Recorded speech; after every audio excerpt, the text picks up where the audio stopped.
नमस्ते। मैं Kumar Utpal, Limca book of world record holder, 30 पुस्तकों के लेखक। आज मैं शुरू करने जा रहा हूं चंपारण सत्याग्रह से जुड़े गांधी जी के प्रखर सहयोगी संत राउत। संत राउत बहुत प्रखर संरक्षक थे और गांधी जी के कंधे में कंधे मिला करके उनके सारे आदेशों को शिरोधार्य करते हुए उन्होंने काम किया। मैं आपको इस चंपारण सत्याग्रह से जुड़े हुए स्वतंत्रता सेनानी स्वर्गीय धनुषधारी सिंह जी को नमन करते हुए इस कार्यक्रम की मैं शुरुआत कर रहा हूँ। इसमें मैं एक बात आपको कहना चाह रहा हूं कि शिक्षा और समाज के संरक्षक सुभाष सिंह जी हैं और दीपलाल कुशवाहा जी हैं। उनके प्रखर अनुरोध के बाद मैंने इस चीज को शुरू किया है कि चंपारण का पूरे राज्य में ही नहीं, पूरे देश में काफी बड़ा योगदान रहा है। और उनसे जुड़े हुए जो लोग रहे वो लोग सभी विश्व स्तरीय हुए, मीन्स विश्व विस्तृत हुए। तो मैं सबसे पहला यह कहना चाह रहा हूं कि इन लोगों के सहयोग और सद्भावना के कारण यह सभी कार्यक्रम शुरुआत किए जा रहे हैं। तो आइए मैं शुरू कर रहा हूँ संत राउत। ये यह नाम भी संत था, कार्य भी संत था। चंपारण के संत तूने कर दिया कमाल, गांधी जी का साथ दिया, शिक्षा का अलख जगाया। चंपारण के संत तूने कर दिया कमाल, गांधी जी के बुनियादी विद्यालय को धरातल पर चलाया, शिक्षा को घर घर तक पहुंचाया। चंपारण के संत तूने कर दिया कमाल। ये चंपारण के संत जो हैं, गांधी जी आपको तो संत थे ही, लेकिन संत के साथ एक और संत मिल गए, वह संत राउत हैं। मैं यह कहना चाह रहा हूं कि यह आप जानते होंगे और कि गांधी जी को वहां पर जब ये गांधी जी वहां पहुंचे 15 अप्रैल 1917 को, तो वहां के लोग उनको बापू कहते थे। बापू कहते थे मीन्स पिता कहते थे। और वह आशीर्वाद उनको लग गया कि वह केवल चंपारण के बापू नहीं बने बल्कि पूरे देश के बापू बने। तो मैं आपको यह बार बार कह रहा हूं कि बिहार के लोगों की शुभकामना और आपको जो संदेश होता है वह भगवान का संदेश होता है, भगवान का आशीर्वाद होता है, कहीं न कहीं आपको पल्लवित और पुष्पित होने में मदद करेगा। तो इनको बापू वहां पर लोग कहते थे। और वह जो बापू रियली में वह जब देश आजाद हुआ तो देश के वह बापू बन गए, मीन्स राष्ट्रपिता घोषित हो गए। मैं यह कहना चाह रहा हूं कि संत राउत ही जो थे उन्होंने गांधी जी को महात्मा कहा था। और जो महात्मा का मतलब है जो महान आत्मा हो। तो संत राउत खुद एक संत थे और उन्होंने आपको गांधी जी को महान आत्मा कहा था, मीन्स महात्मा कहा था। और वह सही में वह केवल देश के लिए नहीं, पूरे मानव समाज के लिए, पशु पक्षियों के लिए, पेड़ पौधों के लिए भी वह एक तरह के महान आत्मा थे। आपको बता देते हैं कि सिल्क की जो कपड़ा है, वह सिल्क के कपड़ा में सिल्क वर्म को एक तरह से मार दिया जाता है। तो वह वही सिल्क का उपयोग करते हैं जिसमें कीड़ा को नहीं मारा जाता। इतने वह संवेदनशील थे और समझिए कीड़े मकोड़े को भी वह मारना नहीं चाहते। तो रियली में वह महान आत्मा थे। और ये महान आत्मा की पहचान साधारण आदमी नहीं कर सकता, एक संत ही कर सकता। तो संत को संत ही पहचाना, इसीलिए यह जो है। लेकिन आजकल गूगल में देखते हैं कि इनका नाम के जगह आपको रविन्द्रनाथ टैगोर का नाम दिया है। रविन्द्रनाथ टैगोर राष्ट्रीय स्तर के लोग थे। वह अगर कुछ कह दिए तो स्वाभाविक है कि लोग उसको ज्यादा महत्व देते हैं। लेकिन रविन्द्रनाथ टैगोर से कई साल नहीं, कई दशक पहले संत राउत 1917 में, जबकि रविन्द्रनाथ टैगोर भी गांधी जी को ठीक से पहचानते नहीं रहे होंगे, उस समय इन्होंने दिया। और उस समय गांधी जी को बहुत कम लोग पहचान पाते थे। और इसलिए संत राउत के द्वारा दिया गया यह शब्द महान आत्मा, महात्मा, वह शब्द ही रहना चाहिए। इसके लिए हम सबको संघर्षरत होना चाहिए और आगे आना चाहिए कि यह शब्द जो है हमारे संत भगत ही दिए हुए थे और यह जो संत भगत हैं जो संत राउत कहलाते हैं। तो आइए मैं यह कहना चाह रहा हूं, चंपारण सत्याग्रह से जुड़े गांधी जी के प्रखर शिक्षा संरक्षक संत राउत के व्यक्तित्व, कृतित्व और वक्तृत्व पर आज हम चर्चा करें, क्योंकि यह जो अभी जो बीपीएससी या बिहार से संबंधित जो भी परीक्षा हो, चाहे वह आपको सिपाही का हो, दरोगा का हो या बीपीएससी का हो। बीपीएससी का मतलब है कि आपको बिहार के अधिकारी गण की जो परीक्षा होती है, पीसीएस जिसको हम लोग कहते हैं, पब्लिक सर्विस कमीशन कहते हैं, तो उस परीक्षा में चाहे राष्ट्रीय स्तर पर जो है यूपीएससी है, यूनियन पब्लिक सर्विस कमीशन, उसकी बात हो या अन्य परीक्षाओं में भी पूछे जाते हैं, क्योंकि चंपारण केवल बिहार में अवस्थित तो ही नहीं है और गांधी जी की शुरुआत यहीं से हुई और यहीं से वह सफलता की परचम फहरा है, जो पूरे राष्ट्र ही नहीं विश्व विश्रुत गांधी जी हुए।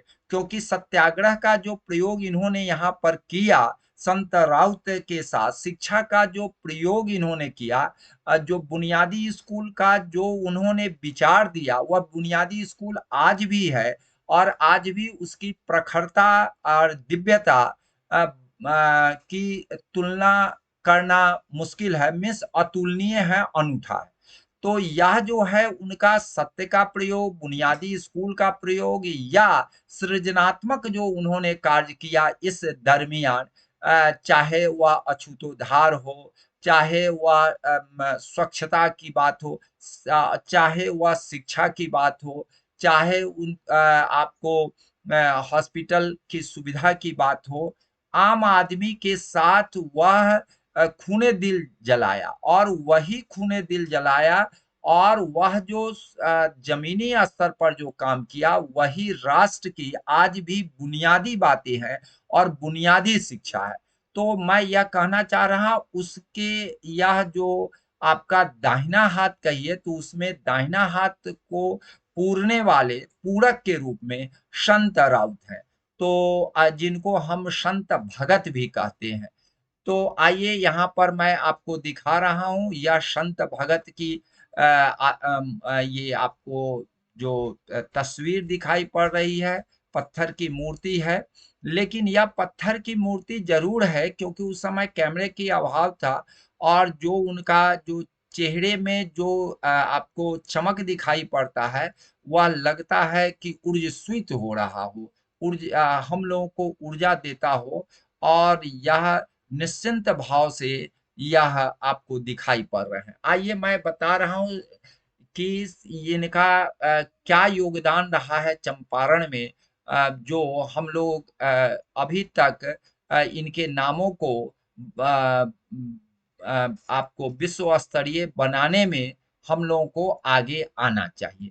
राजकुमार शुक्ल और संत राउत जो हैं, राजकुमार शुक्ल को भी यह एक बहुत ही छोटे किसान थे, बहुत ही छोटे किसान, लेकिन राजकुमार शुक्ल को भी इन्होंने जब कभी भी बाहर जाते थे, क्योंकि वह बहुत ही अति छोटे किसान थे और उनको बराबर कभी लखनऊ, कभी आपको गांधी जी को बुलाने के लिए कई बार कहाँ-कहाँ जाना पड़ता था। पटना में आते थे केस के दरमियान, तो ये धन देने वाले यही व्यक्ति है। तो यह कभी ये नहीं सोचे कि यह धन का हम सदुपयोग कर रहे हैं या दुरुपयोग कर रहे हैं।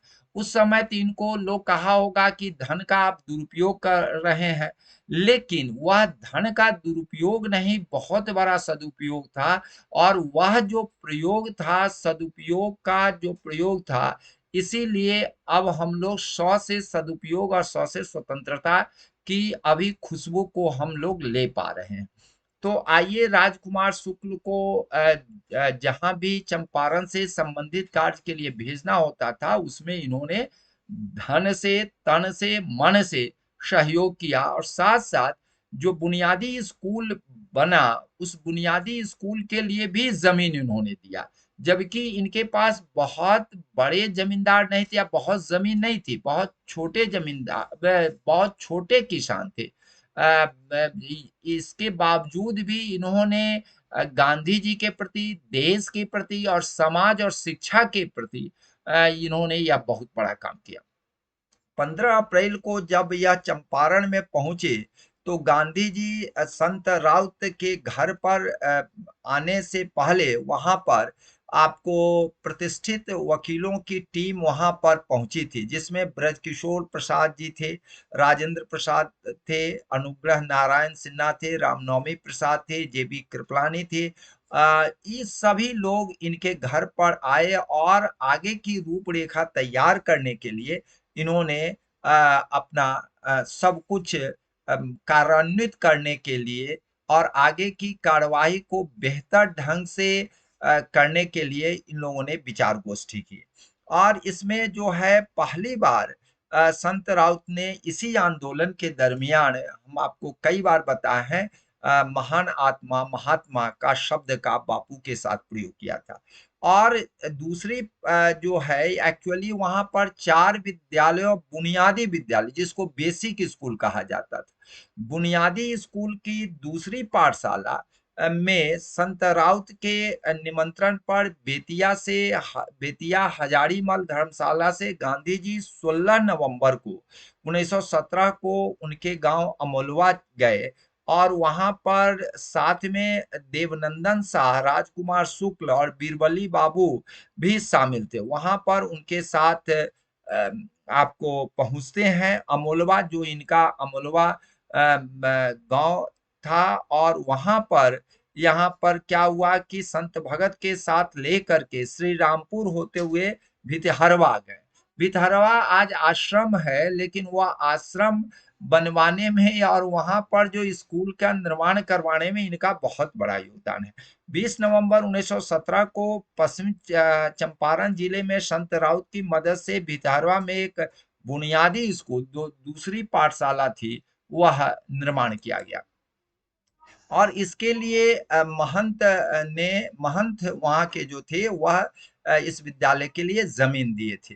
गांधी जी बेतिया के लिए लौट गए, लेकिन संत राउत वहां पर आपको बता देते हैं कि वहां पर उस तपती धूप, सर्दी, गर्मी, बरसात को झेलते हुए वह जो है आपको वह स्कूल बनवाने के लिए अपना वहीं पर अडिग हो गए। जमीन पर सोते थे, आसमान को देखते थे और सोचते थे कि यह मेरा फलीभूत होगा या नहीं होगा, लेकिन वह जो है उनको फलीभूत किया।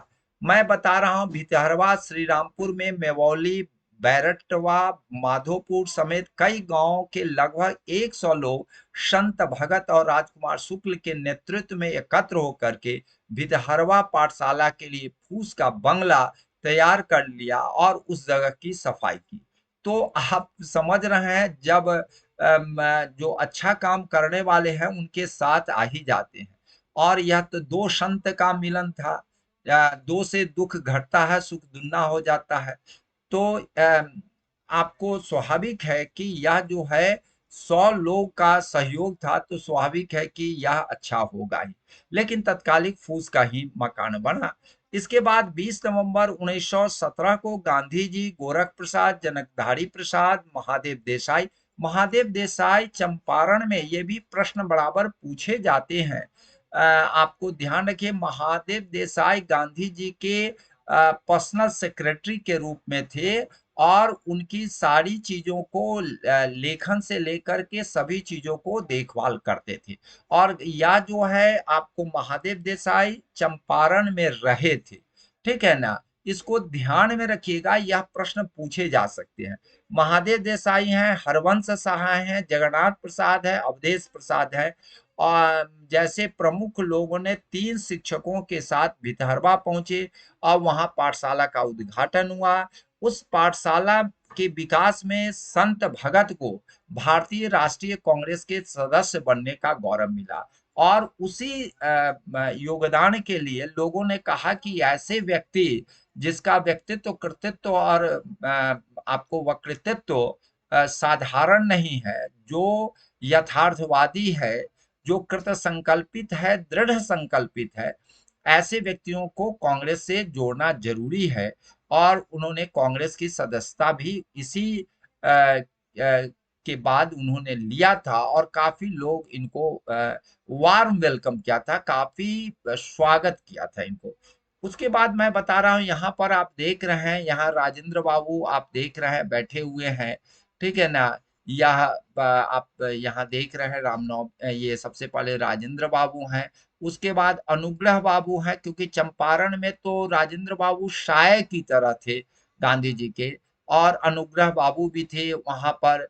इसके बाद आपको मैं यहाँ पर बता रहा हूँ, यह जो है रामनवमी प्रसाद है, जो काफी प्रचलित वकील थे। और यहाँ पर आप ये इनको देख रहे हैं, शंभू शरण वर्मा जी हैं, ये भी जाने माने समाज सेवी थे। तो मैं यह कहना चाह रहा हूँ कि उसी दरमियान का यह तस्वीर है, इसलिए मैंने आपको परिचय करा दिया है। यह बहुत कभी कभी प्रश्न इस तरह के भी पूछे जाते हैं कि रामनवमी प्रसाद, शंभू प्रसाद, क्या ये अनुग्रह बाबू उसमें थे या नहीं थे चंपारण में। तो इस तरह के प्रश्न पूछे जाते हैं, राजेंद्र बाबू को तो सब जानते हैं। और यहाँ पर एक व्यक्ति है जो हरवंश सहाय, हरवंश सहाय से लेकर के संतराउत से लेकर के पहले यह 3 कठिया जो पद्धति थी, मीन्स 20 कट्ठे में 3 कट्ठा आपको करना था नील की खेती। You have to do anyhow, means आपको करना ही पड़ेगा। लेकिन इससे पहले और उसका समझिए कि सारा कार्यभार किसान को ही करना पड़ता था। क्या बीज बोने से लेके खाद डालने, पानी पटाने, और वहां तक पहुंचाने से लेकर के वह नील का जो गोटी था, मीन्स टेबलेट टाइप का था, इतना गोला गोला, वहां तक बनवाने में किसान का पूरा योगदान था, 100%। कहीं से कोई सहयोग नहीं था अंग्रेज का। तो यह जो है, आपको यह पहले 3 कट्ठा के पूर्व पचकठिया था, में से 20 कट्ठा में 5 कट्ठा, उसमें हरिवंश सहाय और यह जो आपको संत भगत वगैरह सब काफी विरोध किए, तो 5 कट्ठा से 3 कट्ठा आया था। इसलिए यह आपके लिए जानना जरूरी था, इसलिए मैंने बता दिया। पहले पचकठिया था, उसके बाद 3 कठिया आया। तो 3 कठिया का विरोध किए थे गांधी जी, और चंपारण जो जाना जाता है 3 कठिया से, लेकिन चंपारण का इससे पूर्व में जस्ट कुछ दिन पहले पचकठिया था, लेकिन पचकठिया समाप्त हो चुका था। इसलिए पचकठिया में हरिवंश सहाय का बहुत बड़ा योगदान था, इसलिए मैंने आपको चर्चा कर दिया। तीसरी पाठशाला 17 जनवरी 1918 को इस जिले में पश्चिम चंपारण मधुबन में संत राउत की मदद से बुनियादी विद्यालय स्थापित किए।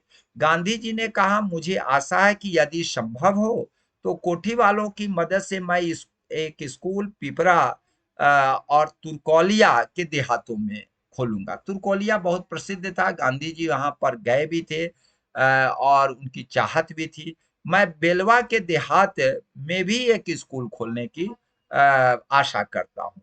बिहार पर प्रांत में उस समय चंपारण एक जिले के रूप में था।